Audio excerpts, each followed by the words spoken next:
Assalomu alaykum hurmatli gadjet shinavandalari, hurmatli youtuberlar, aka, uka, oppa, singillar. Mana smartfonni sevadigan xalqim, elim. Siz bilan har doimgidek Kamina To'rayev, Akmaljon va Akmal uz jamoasi. Bugungi videomizda haqiqiy qahramonlari iPhone'ga o'xshab an'anaga kirgan, 14 ni sotib 15 olsammi yoki bo'lmasa xuddi iPhone'da 16 ni sotib 17 olsammi, nima o'zgarishlar bo'lgan ekan deb Redmichi akalarimizga yoki bo'lmasa Redmichi opalarimizga bag'ishlanadi. Bugungi kunda biz sizga mana shu Redmi Note 15 va Pro Plus versiyalari O'zbekistonda va Xitoyda qancha turishini videoni kuzatsangiz biz sizga aytib o'tamiz. Demak, aziz do'stlar, ko'p cho'zmayman. O'zbekistonda qancha turishini men sizga aytib o'taman. Shahzod original telefonlarda Redmi Note 15 4G versiyasini aytib o'taman. O'zbekistondagi narxi 6 ga 128 taligi 2 million 750 ming so'mni tashkil qiladi. Amerikalar o'tgan 1 yillik garantiyalari bilan hamma narsasi 2 million 750 ming. Endi Note 15 Pro 5G versiyasi 8 ga 256 taligi 3 million 630 mingni tashkil qiladi. Eng kattasi, giganti, kamera bor, вообще hamma taraflama kuchli Pro Plus versiyasi esa 8 ga 256 talik 4 million 535 mingni tashkil qiladi.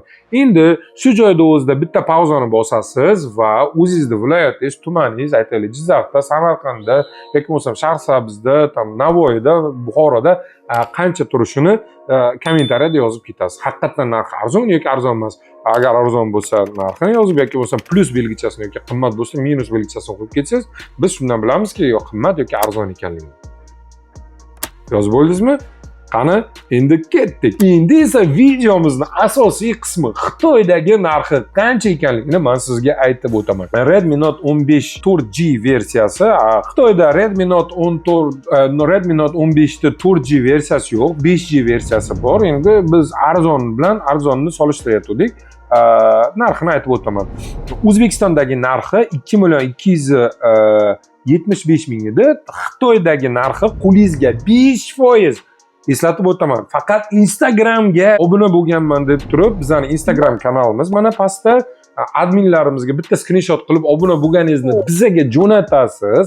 Bizning adminlarimiz sizga mana shu telefonlarni 5% bilan, ya'ni 2 million 34 ming bilan nasib qilsa Xudo xolasa butun O'zbekiston bo'ylab qo'lingizga yetkazib berishadi. Hech qanday bojxonaga tushish yoki bo'lsam boshqa muammolari bo'lmaydi. Chunki O'zbekistonga 200 dollargacha bo'lgan mahsulotlarni bemalol hech qanday bojxona to'lovlarsiz olib kelishingiz mumkin. Yana eslatib o'taman, men bu yerdagi versiyasi 2 million 275 ming O'zbekistonda, Xitoyda Redmi Note 15 5G va 2 million 34 ming o'rtada deyarli katta farqi bor. Narxida farqi bor, ko'ryapsiz.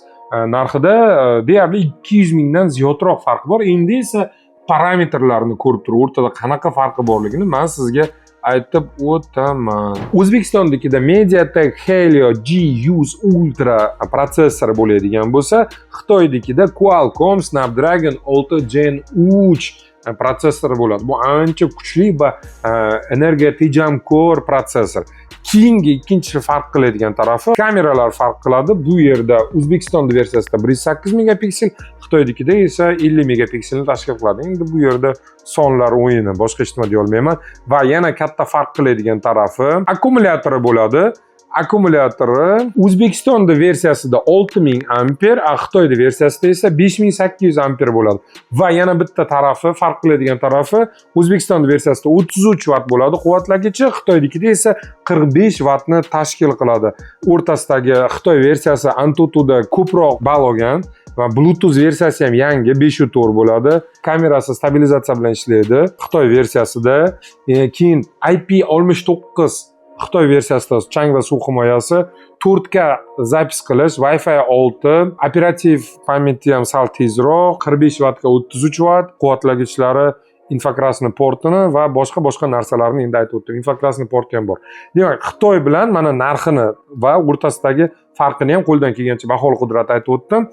Xitoyda 5G varianti bor, 4G yo'q, 2 million 34 ming. O'zbekistonda esa 2 million 275 mingni tashkil qiladi. Deyarli 200 ming so'm farqi bor.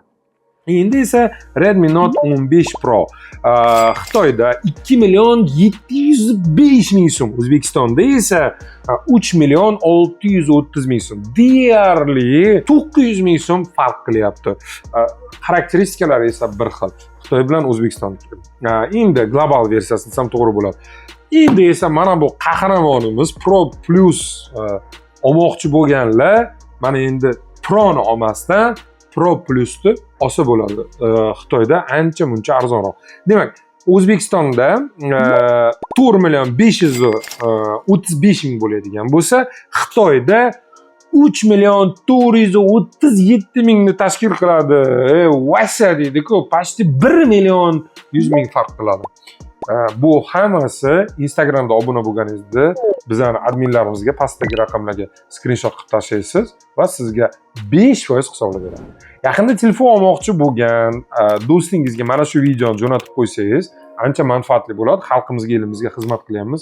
O'zimda chaqib ko'rsangiz bo'ladi. Hech qancha pul bo'lmaydi. Aytaylik 200.000, 300.000 so'm pul uchun ishlayapmiz. Ochig'ini aytib, kvitansiyalargacha ham ko'rsatib bera olamiz bemalol. Manfaatli bo'ldi deb o'ylayman. Sizga va siz do'stingizga arzon yoki bo'lmasam ehtiyot qismlar yoki bo'lmasam uskunalar kerak bo'ladigan bo'lsa, marhamat. Arzon kargo kerak bo'ladigan bo'lsa, marhamat. Bemalol kilosi $2.5 dan boshlanadi. Podключ hamma narsangizni qilib beramiz. Bizning manzilimizga ursangiz yoki bo'lmasam bizga o'sha olmoqchi bo'lgan narsangiz sonini, kilogrammini, объемini tashlaydigan bo'lsangiz, mutlaqo tekinga hisoblab beramiz. Olish esa, olmaslik esa bu sizning tanlovingiz bo'ladi. Instagram kanalimizga obuna bo'lishni unutmang.